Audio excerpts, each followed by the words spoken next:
Welcome to Daddy Issues. Conversations with Dads. A podcast from Fathers and Families Center of Indianapolis, Indiana. It's Daddy Issues. I am Jason, along with, as always, the president and CEO of Fathers and Families Center, Larry Smith. Larry, let's get right into it. Okay, absolutely. But first, of course, we got to go to dad jokes. Oh, dude, yes. Okay. I don't know if you heard about this farmer. This came up in the news recently. He decided he was going to stop farming because he does like produce, vegetables and all this. And he's like, I don't want to do that anymore. I think I want to go into my music career. So he said he's just got some really sick beats. Awesome. He's going to go into music. Awesome. Attorneys are known for their style and so on. So what do attorneys wear to court? I don't know. Lawsuits. Yeah. Yeah. I love dinosaurs. Big, going back long before Jurassic Park when we were in elementary school. The thing about pterodactyls is, they're so loud. They flap their wings. They're huge. But you never hear them in the restroom. Do you know why? You don't hear pterodactyls. You don't hear pterodactyls in the restroom. In the restroom. Yep. Why? Because the P is silent.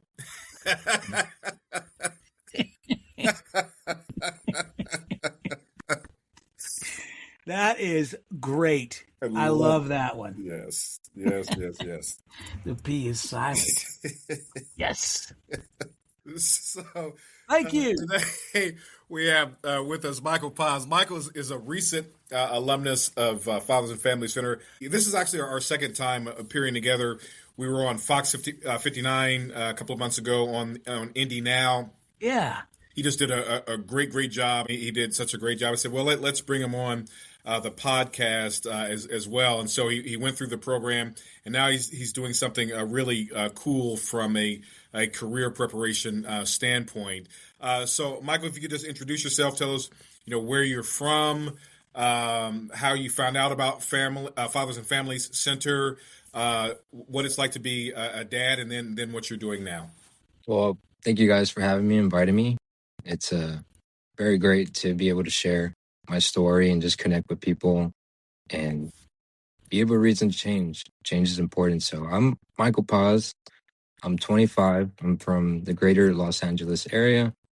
I moved here to Indy in about 2015. So I started high school just completely brand new, looking for a means to fit in, find myself. But it was a bit of a adapting stage. And after I got out of high school, I was just looking for things to do.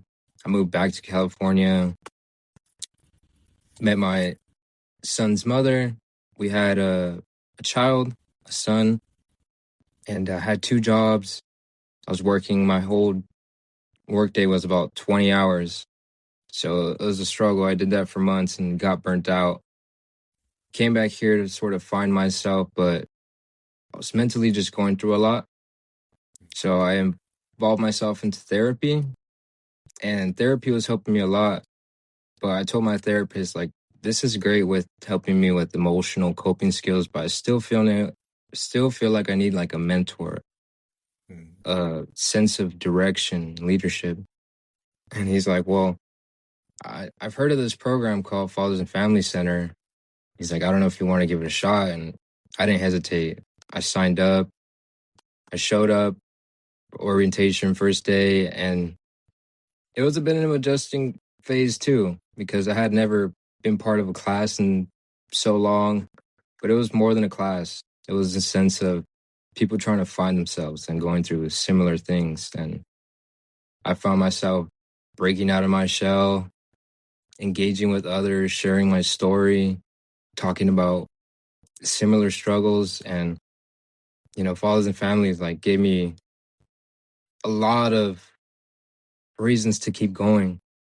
If anything, it gave me all the reasons to keep going at the moment. And it just showed me how to be prepared in life.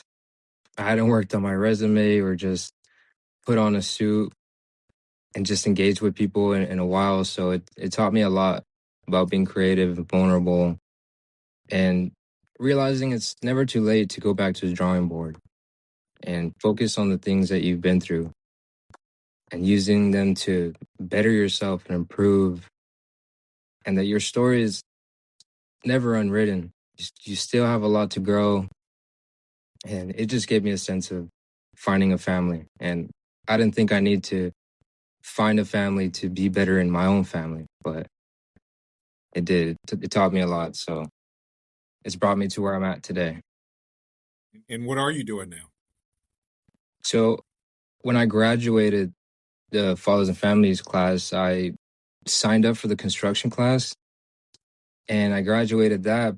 But while I was there, I was talking to the instructor and I told him about different trades I was interested in. And he said, well, I have this alumni who joined this pre-apprenticeship program to be an electrician like you're interested in. And at that point, I was just going with advice. They had all my trust. So anytime somebody would give me just a piece of advice, I'd run with it. And I signed up for the pre-apprenticeship. Meanwhile, I was on break because it happened we graduated around Christmas time before. So when I was on break, I was still pushing the gas and trying to get certifications, putting my own money that I had earned through the program, which helped a lot. It really put me in a position to stand out. And they reached back out to me and said, hey, we have this opportunity going on where a lot of the youth isn't getting hired for the apprenticeship because of lack of experience. So we're going to get people a job so they can be helpers and get some hours towards the apprenticeship. So I went with it. I've got about 800 hours working at the Lilly Lebanon project, and massive, massive project. And I have my aptitude test next month. And if I pass that, I interview and I should be in. I've networked, like Fathers and Family was real adamant about networking. It's very important. So I made sure to take that skill and use it to my knowledge. And I'm going to get some letters of recommendation to help me. So just going from there, and very, very blessed to be here.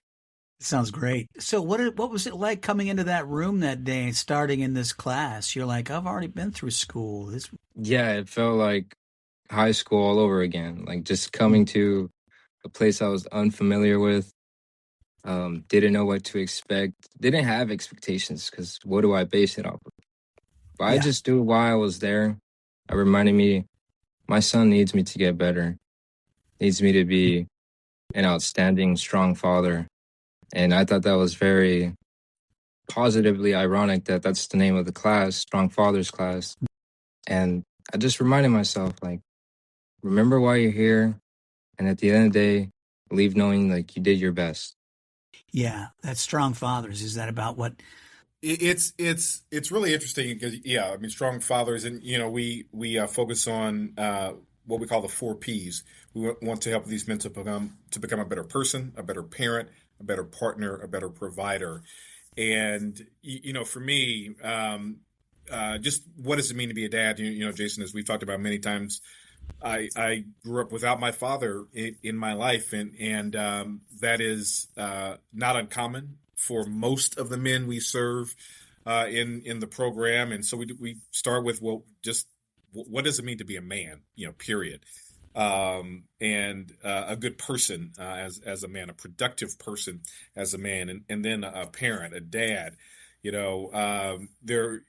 Life can prepare you for many, many things, but a lot of us didn't get any sort of training or role models as a father. And so for me, in my case, it was my grandfather. He's the only man I consider to be my grandfather because he's the one who was there, right? And so he taught me all he knew about being a father, and then partner in that intimate relationship. As my grandmother said, no child ever asked to come here, right? So now, as Michael talks about his now 4-year-old son, he realized, like I did as a 16-year-old dad, this little person is here, didn't ask to be here, and so it's my responsibility to take care of him or her. And then lastly, provider, right? And so we want to make sure that every dad who leaves our programs, who graduates from our programs, obtains a job or career, preferably a career with what we call a family sustaining wage. And so, as you heard from Michael, it just never gets old to hear those great things. Not because of me. I am not in that classroom. We have a great fatherhood manager in Cornelius Wortham. We have great fatherhood specialists in Jack Atkins. All these great men in the classroom who are helping these dads become better. It never gets old to me to hear that kind of testimony from these dads like Michael. Yeah. So Michael, your son is 4 years old now. Yes, he'll be 4 in July. And so, what's it been like being a dad and learning how to be a dad? Because like to have the class and all that, but you also got to be a dad in real time.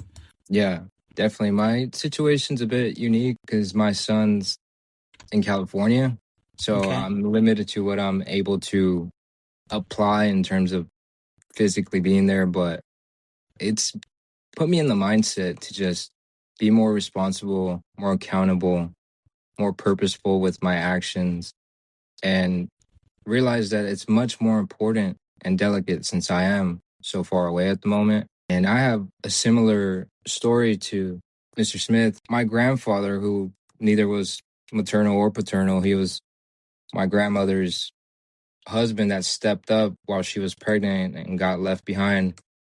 He's always been my father figure, taught me what it is to have a father in my life because my father passed away when I was 11 months. So I realized he's always taught me how to be a man, but not so much how to be a father. That's something I had to apply and learn and take what he taught me, because being a father requires being a man. So it's definitely been a learning curve, but I wouldn't take it for any other way. Like, I love the journey. Your journey, it's what makes you. Can you believe he's 25, Jason? You've got a lot of poise, and so I know that you've got a lot of maturity beyond your years. When I was 25, I was a mess. So what's it been like? Tell me more about how that Fathers and Family, the Strong Fathers program, tell me more about how that impacted you, helping you learn to be that man, that father. Yeah, I realized I came to a point where I had lost my rhythm of finding myself. I really was just lost. And it taught me how to take a look in the mirror and realize what I need to work on, what has potential, and what areas I needed to grow in. So it taught me how to find myself again. It taught me how to relearn and improve. It taught me that you aren't alone, especially in that class. You just don't show up every day and I'm here for me and my son. Like, you really show up and you're there for your fellow classmates. It becomes a sense of brotherhood. And that taught me a lot. It's made me more engaging in the community. It's taught me more about communion. And being vulnerable, it's a great thing because we have these circles that we do in the morning where we recite this piece of literature, but it's more than a piece of literature. It's the principles of the program, and we get to share. If you want to give something to share in the morning, if not, it's fine. But I had a problem with public speaking and just putting myself out there. I had been so shelled from school, and it taught me to just put myself out there and that everybody has something worth sharing. And I listen to everybody equally because we all have our experiences, and it's important to relate to one another. You never know what little piece you can share that can move somebody. So it impacted me a lot. And the sense of somebody to believe in me, a lot of people to believe in me, that did a lot for me.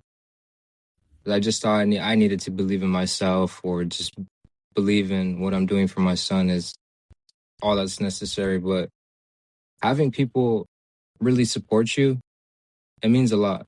one of the things that always amazes me at graduation is that, within a 3 week period, there's this incredible bond that is formed between these men who didn't, for the most part, they didn't know each other. No one knew each other at the time that they start the class. And, first few days are kind of, leery, I love you, bro, and all that. So can you talk about that camaraderie a little bit?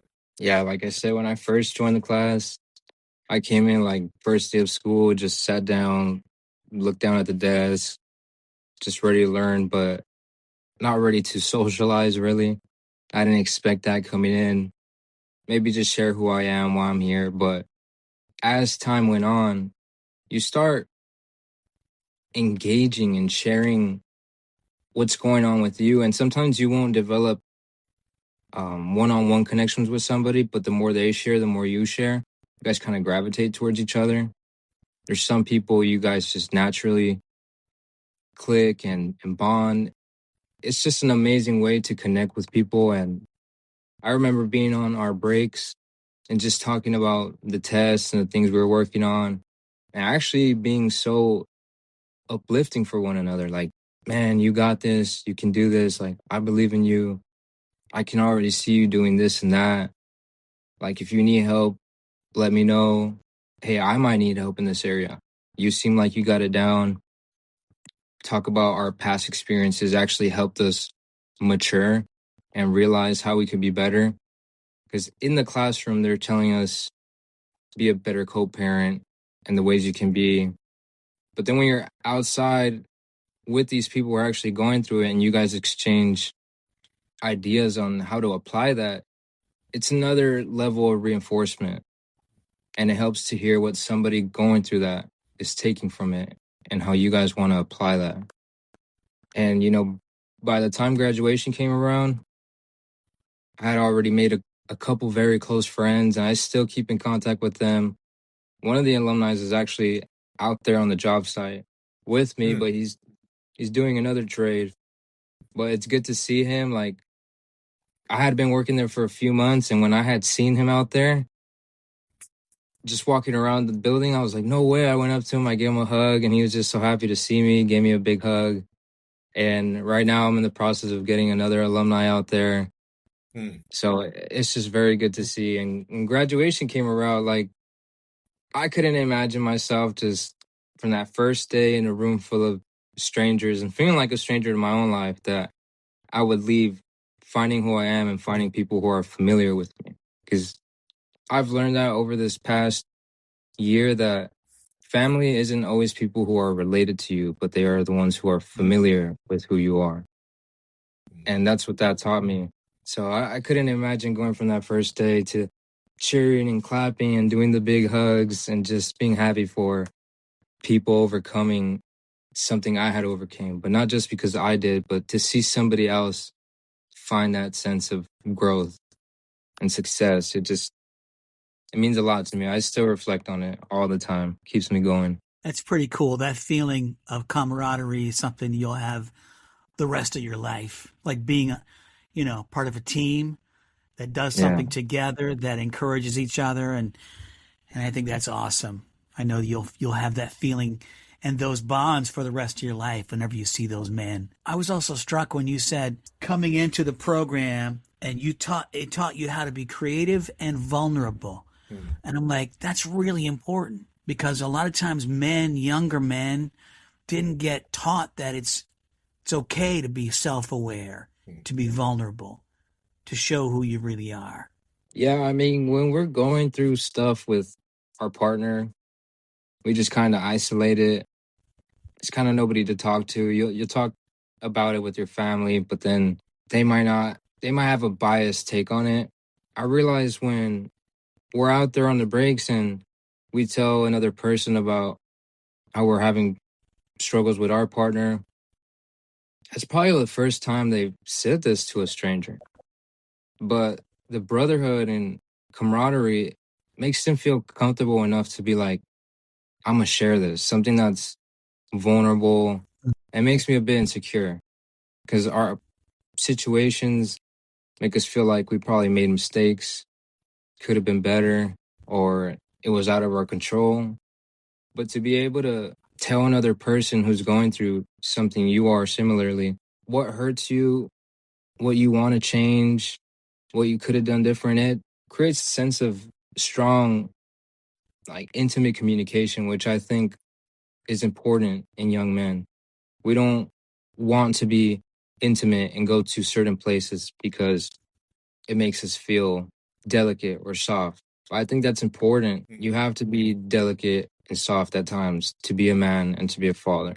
I just love that, Michael. You got to be delicate to be a man. Yeah, Michael, Jason and I are, when we were growing up, it was very different. Men were boys, who were becoming men were socialized very differently. It's like, you got to be hard and tough. Boys don't cry, men don't cry. And that really screwed up a lot of men. Not having the freedom to emote, to cry, and then God forbid, you don't emote with your children other than anger. Anger is okay. Oh yeah, That's the only emotion that you can show, to your kids. It really just screwed up a lot of men. And so that's one of the things, Jason, that we really try to emphasize. You're not crying and being human. Basically, being human doesn't make you soft, right? We all Yeah. have emotions, and they're going to come out in healthy ways, or they're going to come out in unhealthy ways. We always are trying to encourage the men to emote in a healthy way. Yeah, really great. So, talk more about Larry, the program itself. Just remind us, how does this work? So, Strong Fathers, what's the program all about? Nuts and bolts. Yeah, so it's 3 weeks long, right? So 90 hours of classroom instruction. It's Monday through Friday, so 5 days a week, 9 a.m. to 3 p.m. And so it's a lot. We're pouring a lot into them. But then also there's the give and take. It's not all just our fatherhood specialists standing in front of the classroom and just talking at the men. Kind of went down to class last week, and there's a lot of exchange. Also, I love the fact that it's cross generational, and so as long as you are 60 and older, you can be in the program, and so you might have a 17, 18-year-old on the one hand, and then you might have a 55 or 60-year-old on the other hand. The average age tends to be 30 to 35, kind of in there, but we have this spectrum, and I love this organic sharing that comes with the young dads teaching things to the older dads and vice versa, right? The cross generational piece, we don't talk about that a lot, but it's very, very important. And so once they go through these 3 weeks, they graduate. And then they have three basic options. One is to apply for a job, which the majority do. And you're going to start probably somewhere between $18 and $22. Not a great deal of money, but when you consider the fact that the average income of the men who come to the program is about $12,000 annually, that's that is a substantial increase. And then Michael took path 2, which is to go for stackable credentials, construction, CDL, commercial driver's license, forklift driving, et cetera, et cetera. And then, from construction, Michael picked up, being an electrician. And we pay for all that. Of course, we don't charge anything for the men to come. We pay them, a stipend to come, and then we pay for the training. Or thirdly, if you want to be an entrepreneur, we say, hey, bring us a serious business plan, and if we approve it, we'll pay their fees to the state. We'll give them a new laptop. And then Corey Parchman, one of our vice presidents, former NFL player, serial entrepreneur, who helped them become an entrepreneur. And then afterwards, what I say typically at graduation is once a member of the family. And so we've served 27,000 men in the last 33 years. And they can come back, after about 6 or 8 months after they graduate, they can come back and they're eligible for what we call barrier assistance. We'll give, several $100s. Usually it's to, cover a utility bill or a car payment or, a cell phone bill or something like that, because, most of us run into a little bit of financial trouble every now and then. But even beyond, that sort of financial assistance, we just want to make sure that this bond remains among the men once they graduate. And you're always a member of the family. Yeah, alumni. It is. It's like college or it's like any other program where you become close to Yeah. your colleagues, your classmates, your teammates, and then you go on. You'll always be an alumnus. You'll always be from that program the year you graduated. I love that you guys model it that way Mm-hmm. because that's something to be proud of. You'll always have that group of friends that you came out with. You're listening to Daddy Issues. We'll be right back after a short break. Your day moves fast. Your news should too. That's why there's a new and improved Wish TV app bringing you more local news, breaking alerts, live streaming, weather forecasts, radar, and Indiana sports all in one place. Customize your news feed to see the stories that matter most to you and get the information you need when you need it. Download the new and improved Wish TV app today on iOS or Android and take News 8 with you everywhere. And now, back to Daddy Issues. So the job situation, you guys have that set up with relationships with local companies. Is that right? Yeah, we have about 50 employer partners. Okay. So these are legitimate jobs. These are not like, these are not pretend jobs. This is real. Oh, no, they're real jobs. And there's a range. There's everything from, you kind of small business, landscaping business, all the way up to Fortune 150 companies, right? Right. So there's a gamut of companies. We tell the dads, there are no guarantees at any for a job at any particular company. So even though we say there's no guarantee for a job, I mean, if you go that long and you never hire it, and we prepare them, right? We do mock interviews. We talk about what to expect. We do case management. We follow up to make sure that they are doing what they're supposed to do. I mean, so these men are ready to work. Michael, is it difficult to have your son in a different state? Yeah, it's very difficult because when I was in the program, I needed my son in a different way. I wanted to come home and have him hug me and just feel that, of course, he doesn't know what I'm doing, but a sense of like, Dad, I feel you. Just be able to hug him and feel like he's proud of me or just comfortable with me. It meant a lot to be able to have had that. And I just had to fight through and remember that it's a sacrifice that later I'm hoping he understands. The thing is, I did it for him. And it is a struggle not being able to take him out and apply these physical aspects of what I've learned. But that's something I'm working on. And Fathers and Families giving me a route for a career, not just a job, but a career. Yeah. It's going to put me in a position where I'm able to make that more of an accessible reality. So still sacrificing for now, putting in the time for myself. But when I do engage with him over the phone, like I realize I'm more attentive, more present. I try to be a better impact than I had been in the last year. So it's taught me a lot on how to be a better father and what he might need, see it from his perspective. Yeah, and you feel different now. Like you said, you feel different when you talk to him. You're more aware of the things that you say because you're seeing things different. Because the class that you're in, the training you've undergone has made you more aware of yourself and the motivations. And, self-awareness is another thing that, like, our generation didn't get taught a lot about. Being in touch with your feelings and all that stuff. It was just, I'm really glad that as a young man, you're 25, you're able to see yourself for the dad that you were, and then you're able to see the differences that now you're on the phone with him, and he doesn't know, like you said, but the beauty is, man, you're changing for the better. That's all going to come back to you throughout his life. The foundation you're putting down now, you don't see the returns maybe as much. I'm glad you're able to feel a little bit now because that's got to be gratifying, right? Yeah. So how often do you get to talk to him? I talk to him every week, mainly on the weekends.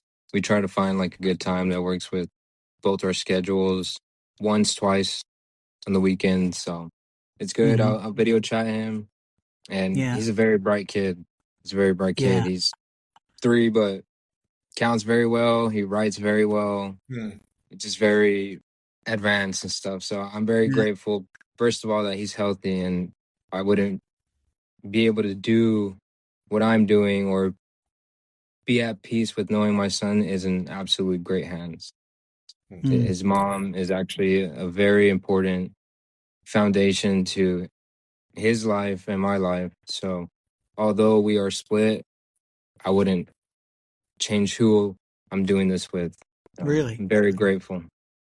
Co-parenting is hard for anybody at any age, you know, when you're not with that person. Larry, is that something that the program takes into account, that not everyone's going to be together with their co-parent? Oh, absolutely. You know, and that's again what we really emphasize. Again, maybe you're in a relationship, maybe your Facebook says it's complicated, or maybe you're not together. But at the end of the day, you know, you share this child or children in common. And yeah, it's hard. I was blessed because you know, my now former wife and I, we you know, 90%, 95% of things we agreed on, so that made it a lot easier. But even you know, the things that we disagreed on, you know, we were typically able to talk through them. So, Michael, is that pretty good with you and your son's mom? That's a healthy relationship. Oh yeah, absolutely. And it really wasn't at first, and that's on my behalf. Yeah. You could get so caught up in making it a personal thing. You know, the person doesn't want to be with you, so you start changing the way you are. So I really Mm. went from not being a healthy person to be around, or even for myself. And with the program, I was able to, like I said, change my life, change who I want to be. And I went Mm. from no parent to co-parent in a healthy, Mm. very, very healthy way. So Yeah. positive impact. I'm very grateful for. So, how'd you get to Indiana from California? It's simple. It's affordable. Okay. Affordable Yeah. here. Great. Yeah. Yeah. You could have also said sweet corn or basketball or racing or tenderloin. So Yeah. So, how do you like it? I was in LA in April. There's an organization, Michael, and that has a conference. It's the Fathers and Families Coalition of America. It's every year. It's every April in LA. I was talking to Wow. this one guy. I did a session on what we do here about recidivism, working with men, you know, to keep them, if they're formerly incarcerated, to keep them from going back to jail. And he told me to fill up his pickup truck, it costs $200. $200 to fill up his pickup truck. So yeah, little bit cheaper here, a little bit lower cost of living here. Mm. California Mm. is insane. Yeah, but Yeah, the weather's it's good. I Yep, mean, so yeah. yep. I'll take the weather. feels like this right now. The weather is really the same right now. 70s, Hmm. 80s. You get to a point in the year where it feels the same. And if you look on your weather app, it's the same over there right now. So Hmm. it's like this all the Yeah, time that'll last for a little while, but then it'll be for a different. little while. But It'll be Yeah. very hot. And gas is there's a about lot to almost love seven. about India. Oh, I love it. Really. I love it. I'm Yeah. very strong into my faith, and my grandfather, he's the leader of the family. So by the grace of God, he was compelled out here by a very close childhood friend of his, where they would walk to school and barefoot. Second grade, they would walk to Mm, school barefoot in a whole mm, another country. And they came Mm. here with their families, lived in California together. And my grandfather's childhood friend came out here, and he's like, just come out here. Like, you can Mm. do it. My grandfather prayed on it. We came out here. And being 15, I was excited to see somewhere new and meet new people, even though I didn't understand the grand scheme of it, the hmm. sacrifice. My grandfather drove over here, and it's like a 3-day drive. He drove Mm. here and back like 6 times. He came by himself in the wintertime, just building, remodeling the house himself. When we got here, it had no bathroom. We had to go to the gas station, use the restroom there for like 2 weeks. And Mm. we got to a point where my mom owns a house, my aunt owns a house, my grandfather does.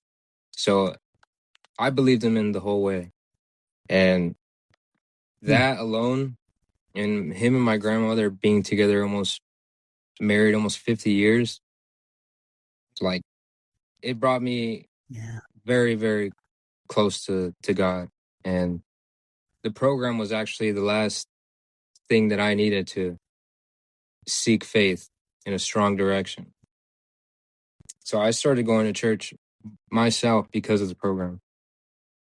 Yeah. I always share with people that, Fathers and Families is not a faith-based organization. I call us faith-infused, but not faith-based. And, we don't want anybody, any dad to feel uncomfortable, right? I mean, most of us happen to be Christian, but we've had Muslims work here. So any faith or no faith at all, we want each dad to feel comfortable being here. But yeah, just from a personal standpoint, faith is a big motivator as to why I'm doing what I'm doing. Jason, started in corporate America and left because of my faith. Nothing wrong with the company. I worked for a great company, a wonderful company, gave me all kind of benefits and all that. But it was my faith that compelled me to leave corporate America to go to the nonprofit sector because I wanted to make a difference in a different way. So all that is to say, yeah, definitely, faith is important. Yeah, it's infused. And I also say sometimes that the company I work for, that we're not officially aligned with any tradition or organization, but we're faith adjacent. It's very much a part of the culture. And so I find that more and more people are becoming comfortable talking about their own journey and experience. So I appreciate that you threw that in, Michael, because that's just a big part of my life and Larry's too. So here's a question. What advice can you give to guys who might be men who might be where you were, not long ago? Flashback to the way you just described beginning the program. What would you say to your younger self or to somebody else who is in the situation you were in? What advice? If you're already having the thought playing around in your head that you need to change, that's the first part of it. And if you're exposed to the program, just go with it. Just please do yourself the biggest grace and go with it. You don't know what you're capable of till you chase it. And the program is going to be something that will teach you a lot of fundamentals, teach you things you didn't know you need to learn, teach you things you probably need to improve on. It'll just help you find a new version of yourself, a better life. So I would say just go with it and run with it. If there's something that they talk about a lot in the construction trades, is that if you want to grow and get better in the trades, the first step is just show up and show up willing to learn. That's what they say. Just show up on time, show up willing to learn. And I think that's something that you can take into life, just in general. So if you want to improve, just show up and show up willing to learn, and the rest, just let it guide you. I think that's just a great model for life. Cliche, you hear it all the time, but most of life is just showing up, and obviously showing up physically, right? But showing up emotionally, being present in the moment, be in the moment, right? Don't have I'm sitting here doing whatever, especially when it comes to your kids. Think about, man, I could be doing this. I could do it. No, be there. I mean, Michael, you'll see. I mean, your son is almost 4 now. My oldest is 39, and I swear, I can remember her in diapers, right? It seems like yesterday she was in diapers, right? It's crazy how quickly it goes. So showing up, being prepared, but then also being in the moment. Yeah, and like you said, also ready to learn. That's just really a big part of it. Showing up, being ready to learn, having that right mental attitude. So I really appreciate you. That's going to serve you your whole life. Brother, I wish I had learned that when I was 25. If I had that tool at 25, but then just listen, that's a great foundation for you. So I appreciate your simplicity because you're not trying too hard. You're a really smart and wise young man. He's a great advertisement for the program, Larry. No doubt. Yeah, this has been a great conversation. I loved hearing about kind of your journey. Like you said, it's simple. Just go with it. Don't think too much. Just go with it, right? Absolutely. Yeah. What's your son into? What does he like to do? He loves art, and I find that very interesting because I love art myself. He loves learning. Like, I'll see him working with little blocks, and, we see kids play with blocks, but he's sitting there and looks like a little engineer. Like, just seeing how he can make it better, more elaborate. But I always like to You gotta have fun in fatherhood. And I always tease myself because he loves construction, and sometimes he'll see me in my uniform and be like, Dad, why are you a construction worker? And I tell him, oh, I'm an electrician. But he won't think I'm cool. He won't think I'm a cool dad unless I'm driving an excavator. He's obsessed with those things. He don't think that it's cool that I'm working with live energy. He's like, no, if he's not pushing an excavator, you're not Superman. He's a very bright That's kid. good, though. That's cool. Well, I mean, to answer your question, Jason, just about the program, we've got our 20th anniversary Faces of Fatherhood coming up.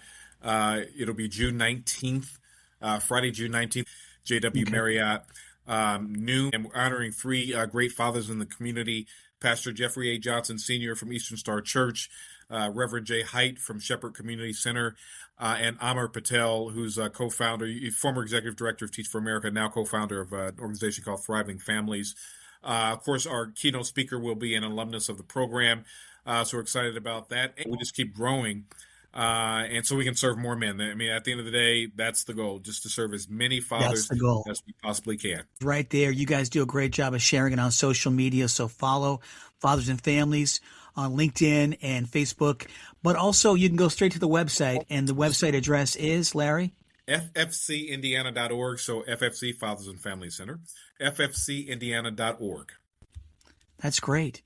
This has been a great conversation, Michael. I'm going to let you go. And Larry, man, thanks for grabbing an alumnus of the program that can really show what you guys do. And it's just great to meet you, sir. And as always, man, my pleasure. So thanks, Larry. Thank you, Jason. Really thanks, Michael. Thank you. Thanks for listening to Daddy Issues. For more information about Fathers and Family Center, visit ffcindiana.org. Be sure to follow us on all the socials, and we'll see you next time on Daddy Issues.